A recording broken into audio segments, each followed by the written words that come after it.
आपण ॲव्हरेज ह्या विषयावर होतो. जसं मी तुम्हाला जस्ट आधीच्या लेक्चरमध्ये सांगितलं की क्रमवार नैसर्गिक संख्या आपल्याला विचारतात. ठीक आहे. आता यांनी हा क्वेश्चन विचारलेला इथे बघा, 7 क्रमवार विषम संख्यांची सरासरी 315 आहे, तर त्यापैकी सर्वात लहान संख्या कोणती? ठीक आहे. प्लेसेस कसे आहेत? ऑड प्लेसेस आहेत. किती आहेत? 7. 1 2 3 4 5 6 7. बरोबर आहे. सरासरी म्हणजे काय? जो अगदी ह्या मिडलला बसलेला असेल तो. असंच पहिल्यांदा सांगितलं तेव्हा प्रूफ पण झालं होतं आणि ते तसंच होतं. बरोबर आहे. मग आता आपण इथे लिहिलं हे 315. त्यांनीच सांगितलं सरासरी 315 आहे. कशा आहेत त्या संख्या? विषम आहेत, म्हणजे 2-2चा फरक त्यांच्यामध्ये असणार आहे. बरोबर आहे. विचारलेलं काय? त्यापैकी सर्वात लहान संख्या इथे किती असेल? 313 311 309 309. राईट. हे त्याचं आन्सर झालं. ह्याच्यामध्ये आपण काय गणित केली आहेत की आकडेमोड केली आहे, बेरीज केली आहे, काही कशाची गरज नाही पडत.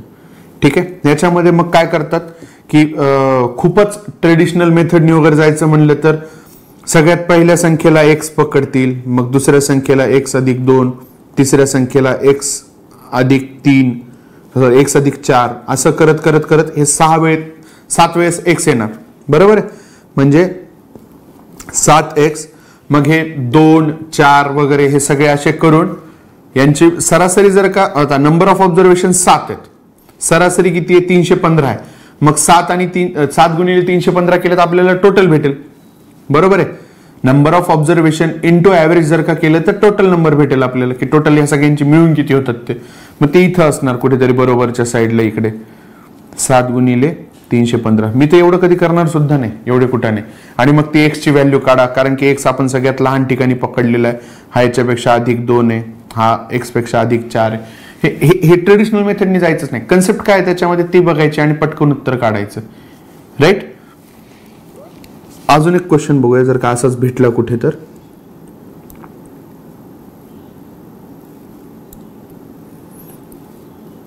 हा बघा, 5 क्रमवार विषम संख्यांची सरासरी 21 आहे, तर सर्वात लहान संख्या शोधा. तुम्हाला कळालंय 5 म्हणजे इथं 21 मिडलला असणार आहे. बरोबर आहे. त्याच्यानंतर 5 म्हणजे काय? इकडे 2 इकडे 2 इकडे 2 इकडे 2 असतील. सर्वात लहान संख्या शोधायची. इथे 21 म्हणल्यानंतर इथे किती असेल? 19. इथं किती असेल? 17. झालं. काही गरज नाही कुठल्याच गोष्टीची. 5 क्रमवार विषम संख्यांची सरासरी 21 म्हणल्यानंतर मग त्या संख्या मिळून असतील 105. बरोबर आहे. मग त्या एक्स टाकून वगैरे काही नाही. ट्रेडिशनल मेथडनी तर म्हणजे मी त्या ट्रेडिशनल मेथड शिकवायच्या सुद्धा विरोधात आहे MPSCच्या विद्यार्थ्यांना, म्हणजे स्पर्धा परीक्षांच्या विद्यार्थ्यांना. एक तर तुम्ही 11वी मध्ये 12वी मध्ये किंवा मग 8वी 9वी पासून तर सुरूच झालेले असतात की अशा पद्धतीचे गणित कसे सोडवायचे, कारण की आपण स्कॉलरशिपच्या एक्झाम वगैरे दिलेल्या असतात. कुठली ना कुठली तरी एक स्कॉलरशिपची एक्झाम आपण दिलेलीच असते. नाही दिली तर मग ठीक आहे, आता त्याला काही नाही करता येत. आता पण ट्रेडिशनल मेथड इथं नाही जमणार तुम्हाला, कारण की इथं तुम्हाला वेळेचं भान ठेवावं लागतं. बरोबर आहे. पुढचा क्वेश्चन बघू आपण. ओके, हा क्वेश्चन तर झाला 18, 20 आणि 43चा. ओके, 4 विद्यार्थी. हा बघा, आता हे एका विद्यार्थ्याला 4 विषयात अनुक्रमे 68, 81, 87 आणि 92 गुण मिळाले, तर त्याला सरासरी किती गुण मिळाले? ठीक आहे. म्हणजे अशा टाईपचा क्वेश्चन वाचला की पोरं डायरेक्ट यांचे ते 68, 81, 87 यांची बेरीज करायला लागते. मी तुम्हाला तसं नाही सांगितलं. मी काय सांगितलंय? 68. एक तर हा नंबर इथे आलाय म्हणून हे जर का एका लाईनीमध्ये नंबर असेल तर मी डायरेक्ट पेपरवरच सुरू झालो असतो. ठीक आहे. 68, 81, 87 आणि 92. ठीक आहे. ह्या सगळ्यांचा एक कुठला तरी रॅन्डम मधला नंबर पकडू आपण की ज्याच्यापासून आपण बेरीज वजाबाकी वगैरे सगळं करू शकतो. ठीक आहे. तर मी नंबर पकडतो 80. बरोबर आहे. 80 जर का मी इथे माझ्या बॉक्समध्ये ठेवला नंबर, तर हा किती आहे? -12. हा +1, हा +7, हा +12 आहे. बरोबर आहे. राईट. बघा, -12 आणि +12 कट झाले. यांची काय वजाबाकी जरी आपण बेरीज वजाबाकी केली तर शून्यच येणार. कट झाले. +1 आणि +7 किती झाले? +8. +8 हे किती जणांमध्ये? 4 जणांमध्ये आहेत. +8 4 जणांमध्ये द्यायचे आपल्याला. म्हणजे पर हेड किती आले? +2. मग ते मी इथं +2 लिहून घेतो. किती झाले? 82. झालं. तुम्हाला समजून सांगून सुद्धा 20 सेकंद पण नाही लागत आहे त्या गोष्टीसाठी. तर मी जर का न समजून सांगता पटपट माझ्यासोबत तुम्ही जरी केलं तरी किती वेळात होईल. ठीक आहे, चला पुढचा क्वेश्चन बघू. अजून यांचं सरासरी वय लक्ष्मण वगैरे ठीक आहे, हा नंतर पाहूयात. पहिल्या 25 समसंख्यांची सरासरी डॅश डॅश इतकी आहे. ठीक आहे, पहिल्या 25 समसंख्या विचारलेल्या आहे त्यांनी. ठीक आहे, आता समसंख्यांची बेरीज कशी काढायची असते बघा. जर का पहिल्या क्रमवार नैसर्गिक संख्या दिलेल्या असतील आणि ते पण सम,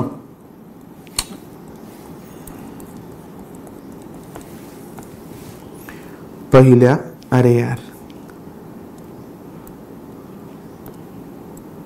पहिल्या क्रमवार सम नैसर्गिक संख्या, बरोबर आहे. म्हणजे पहिली संख्या काय असेल 2, दुसरी किती असेल 4, मग 6, मग 8, मग 10, बरोबर आहे. असं तर अशा 25 पर्यंत न्यायच्यात तुम्हाला, बरोबर आहे.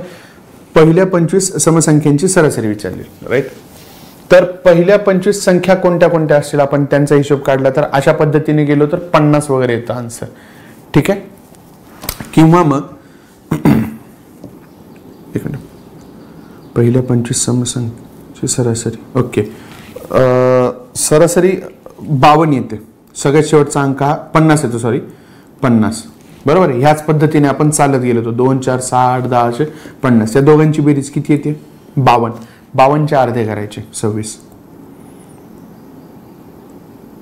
ही त्याची सरासरी आहे. ठीक आहे, काही नाही, हे फक्त मोजत का गेलो. पहिल्या एकतर पहिले 50 अंक क्रमवार 50 पर्यंत येतील. सम केलेत त्यांनी म्हणजे 2-2 ने वाढणारे आणि ते पण संख्या अर्धीच केली, 50 ऐवजी 25च घेतली तर 25 दुनी किती होतं 50च होतात, बरोबर आहे. मग तेच लिहिले मी इथं. पहिली संख्या 2 लिहिली, शेवटची संख्या 50 लिहिली, दोघांची बेरीज 52 आणि मग ती 26 आली. ठीक आहे, याच्यामध्ये मग काही फॉर्म्युले पण आहेत की पहिला अंक अधिक शेवटचा अंक छेदस्थानामध्ये 2, तीच थिअरी सुद्धा इथे पण अप्लाय होती. ठीक आहे, आता आपण ऍक्च्युअली जे आपण बघतो की वर्ग शिक्षिकेचं वय मिसळलं. 3 टाईपचे क्वेश्चन असतात. एक तर तुम्ही वजन घेऊन आलेला आहात एका ग्रुपमध्ये, एक तर तुम्ही वय घेऊन आलेला आहात किंवा मग तुम्ही पैसे घेऊन आलेला आहात. ठीक आहे, म्हणजे अशा शब्द रचना असलेले क्वेश्चन्स असतात. काय तर एक तर तुम्ही वेट घेऊन आलेले आहात, एज घेऊन आलेले आहात, नाहीतर मग मनी घेऊन आलेले आहात, असं काहीतरी. की 40 विद्यार्थ्यांची एक वर्ग आहे. ठीक आहे, आपण तसा क्वेश्चन एक नॉर्मल तुम्हाला क्वेश्चन सांगतो की कसा असतो आणि मग आपण त्याची थेअरी काय वापरतो ते. ठीक आहे, मग त्याच्यानंतर त्या थेअरीनुसार आपल्याला जेवढेही क्वेश्चन इथून पुढे भेटतील आपण ते सगळे सॉल्व्ह करू. ठीक आहे, क्वेश्चन हा सध्या राहू द्या साईडला, मी सांगतो ते फक्त ऐका. जर का असं असेल की 40 विद्यार्थी आहेत, बरोबर आहे, 40 विद्यार्थ्यांच्या 40 स्टुडंट्स आहेत आपल्याकडे. ठीक आहे, त्यांचा ऍव्हरेज सांगितलेला आहे आपल्याला 11. ठीक आहे, 40 विद्यार्थ्यांचा ऍव्हरेज किती सांगितलं आपल्याला 11 सांगितलेलं आहे. ठीक आहे, जर का मी त्याच्यामध्ये अजून वर्ग शिक्षिकेचं वय ऍड केलं, ठीक आहे, 40 विद्यार्थ्यांच्या वयाची सरासरी किती आहे 11, म्हणजे सगळ्यांची बेरीज किती असेल number of observation into average म्हणजे टोटल झाला. तर नंबर ऑफ ऑब्झर्वेशन किती आहे 40, ऍव्हरेज आहे 11, यांची काय करायची तुम्हाला गुणाकार करायचा म्हणजे किती होईल तो 440. ठीक आहे, ते सगळ्यांचं आपल्याला टोटल मध्ये नाही घुसायचं अद्याप. फक्त आता मी काय सांगितलं की मी त्याच्यामध्ये वर्ग शिक्षिकेचं वय ऍड केलंय, बरोबर आहे. तर आता ऍव्हरेज काय झालाय,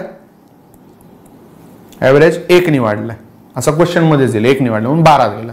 ठीक आहे, आता काय करायचं, आता तुम्ही काय करताल की याच्यामध्ये यांचे तर गुणाकार केला तो आला 440, मग तुम्ही 41 गुणिले 12 करताल, मग तो काहीतरी गुणाकार येईल, मग यांची वजाबाकी करताल, मग जे काही शेवटी उरेल ते काय असेल शिक्षिकेचं वय असेल, बरोबर.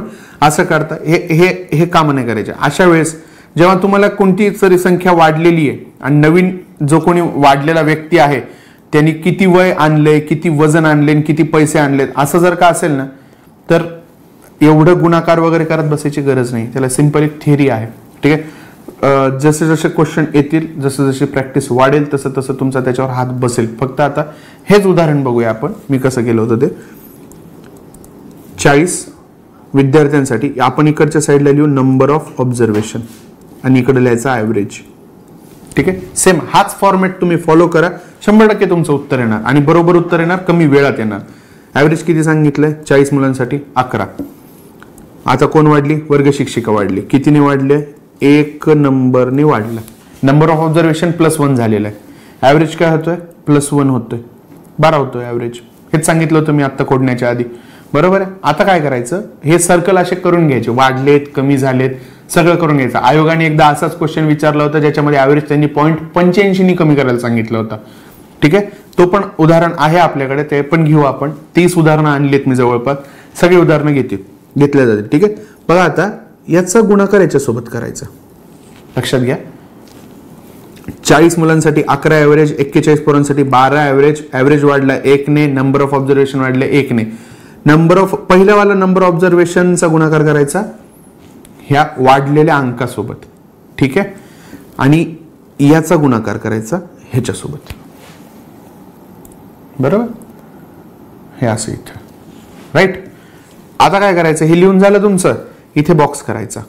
नवीन आलेला जो कोणी पर्सन आहे त्याचं इथे असेल, आणलेलं वजन काय जे काय असेल ते इथं शो केलं जाणार आहे, बरोबर.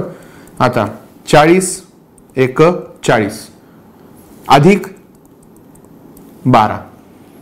ठीक आहे, यांचा गुणाकार 12च होईल. 12 × 12, बेरीज किती आली यांची, 52. ओके, आलं लक्षात. बघा तुम्ही त्यांचा जर ट्रेडिशनल मेथडनी जरी करून बघितलं तरी 52च उत्तर येतं त्याचं.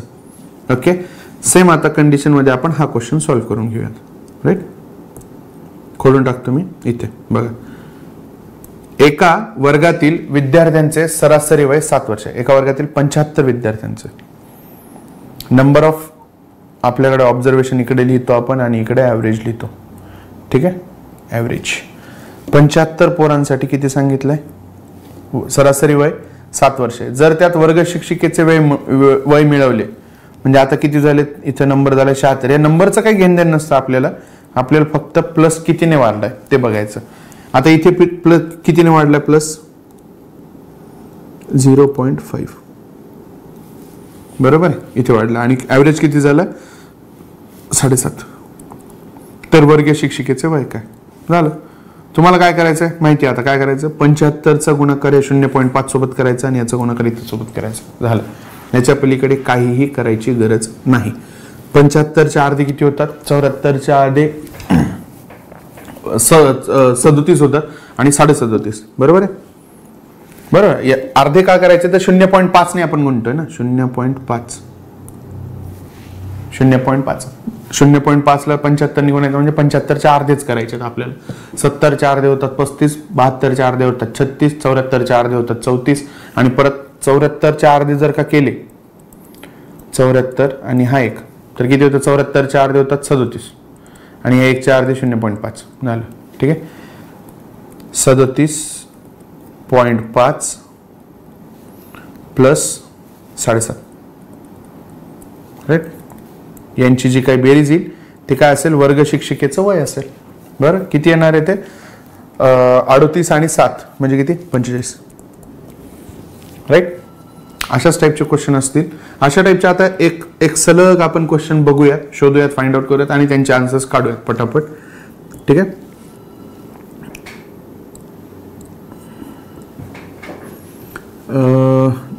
याला नको, हा झाला. ओके, एका शाळेतील 40 शिक्षकांचे बरं सरासरी वय 35.5 वर्ष. 40 जणांचं ॲव्हरेज किती सांगितलंय,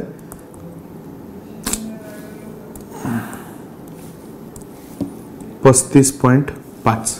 ओके, मुख्याध्यापकासह त्यांची सरासरी वय 36 होते म्हणजे +1 झालाय. 41 नंबर ऑफ ऑब्झर्वेशन झाले आणि इथे 36 झाले म्हणजे प्लस कितीने झालं, आता इथे प्लस 0.5 झालेले प्लस ते पण, बरोबर आहे. तुम्हाला माहिती काय करायचं, याचा गुणाकार याच्यासोबत करायचा, याचा गुणाकार याच्यासोबत करायचा आणि त्यांची बेरीज किंवा वजाबाकी. साईन कशासाठी दिलेत ते साईन जशाला तसे लिहायचे तुम्हाला. इथे जर का वजाचं साईन असतं तर मी वजाबाकीच केली असती. ठीक आहे, ते साईन देणं गरजेचं आहे, तो सर्कल करणं गरजेचं आहे आणि हा फॉर्मॅट लक्षात ठेवणं गरजेचं आहे, राईट. आता सांगा किती येत आहे, 40च्या अर्धे 40 गुणिले 0.5 म्हणजे 40च्या अर्धे, ते किती झाले 20, आणि 36 एक 36, बघा 56. तर सॉरी याला आपल्याकडे काय असतो, स्क्वेअर असतो ना, आपण स्क्वेअर मध्ये लिहितो ते. हा जो कोणी एक वाढलेला आहे तो किती 56 वर्ष घेऊन आलेला आहे. ओके, पुढे पुढचा क्वेश्चन बघूया आपण. एका विद्यार्थ्याला गुण, ओके नको, हा वेगळा टॉपिक आहे, हे झालंय सोडून. एक मिनिट, याला आपण कॅन्सल करूयात म्हणजे कसं लिहिल्यासारखं दिसेल तरी. याला काय ॲव्हरेज 27 आला होता ना, म्हणजे सॉल्व्ह केल्यासारखं असं होईल. तर ओके, विराट एक दिवसीय सामन्यामध्ये सरासरी वाढवल्यास 19 सामन्यात किती धावा काढाव्यात. बरोबर. आता बघा, विराटची 18 एक दिवसीय सामन्यांमध्ये 67.5 एवढी सरासरी आहे. ठीक आहे, ही सरासरी 5.5 ने वाढविल्यास त्याने 19व्या सामन्यात किती धावा काढाव्यात. म्हणजे बघा, आता नवीन जो कोणता डाव आला 19वा, हा जो 19वा आहे, 19 नाही, कंप्लीट 19 नाही, 19वा जो एक मॅच होता त्याच्यामध्ये त्यांनी किती धावा काढाव्यात. म्हणजे जो कोणी नवीन आता वाढणार आहे त्यांनी किती आणायचं, म्हणजे किती ह्या बॉक्समध्ये असणार आहे ते, हेच काढतोय आपण मागाचपासून. ठीक आहे, आणि सेम आयोगाने अशाच टॉपिकवर क्वेश्चन विचारलेले, सेम असाच क्वेश्चन होता, क्रिकेटवरच होता, आणि तो फलंदाजी आणि गोलंदाजी ह्या एक कन्सेप्ट आहे. तर म्हणजे ते आता क्रिकेट प्रेमींना ते सांगायची गरज नाही पडत, पण ज्यांना क्रिकेट माहिती नाहीये त्यांच्यासाठी ती गोष्ट, जेव्हा क्वेश्चन येईल तेव्हा मी सांगेलच तुम्हाला ते. सध्या आपण या क्वेश्चनवर बघू. ठीक आहे, विराटची 18 मॅचेस मध्ये ॲव्हरेज किती आहे 67.5. बरोबर आहे. मग जो 19वा एक नवीन मॅच आला, ठीक आहे, त्याच्यामध्ये त्याचा सरासरी कितीने वाढलेला सांगितलं 5.5. बरोबर, 5.5 ने वाढलाय. मग आता किती झाला असेल तो 5.5 ने वाढून ॲव्हरेज याच्यामध्ये अर्धा टाकला तर 68 आणि 5 73. बरोबर आहे, 68 आणि 5 73. राईट. आता लक्षात घ्या काय करायचं तुम्हाला, प्लस आहे हा इथे, याचा गुणाकार याच्यासोबत करायचा आहे आणि याचा गुणाकार याच्यासोबत करायचा. ठीक आहे, बघा आता 18 गुणिले 5.5 किती होतात. मला 18चा गुणाकार 5.5 पर्यंत नाही, 5.5चा गुणाकार 18 पर्यंत येत नाही. सिंपल आहे, ह्या 18ला मी इमॅजिन करणार 9 गुणिले 2 आणि 2चा गुणाकार 5.5 सोबत करून घेतो, म्हणजे 5.5च्या दुप्पट किती होतात 11. 11 गुणिले 9 ते करणं सोपं जातं मला, 99 आणि प्लस इथे 73. बरोबर आहे. आता यांची बेरीज सोपी जाती, म्हणजे सोपी जाती म्हणजे एवढंच करतोय आपण. ठीक आहे, 100 आणि 73 173 झाले असते, 172 172 रन त्याला केव्हा काढावे लागतील 19व्या सामन्यामध्ये काढावे लागतील, म्हणजे त्याचा सरासरी कसा होईल 5.5 ने वाढेल. सेम क्वेश्चनचा अर्थ तोच आहे, विचारलेला आहे त्यांनी तेच आहे आपल्याला. ओके, अजून पुढचा क्वेश्चन घेऊयात आपण. एका वर्गातील 40 विद्यार्थ्यांच्या वयाची सरासरी 18 वर्ष आहे.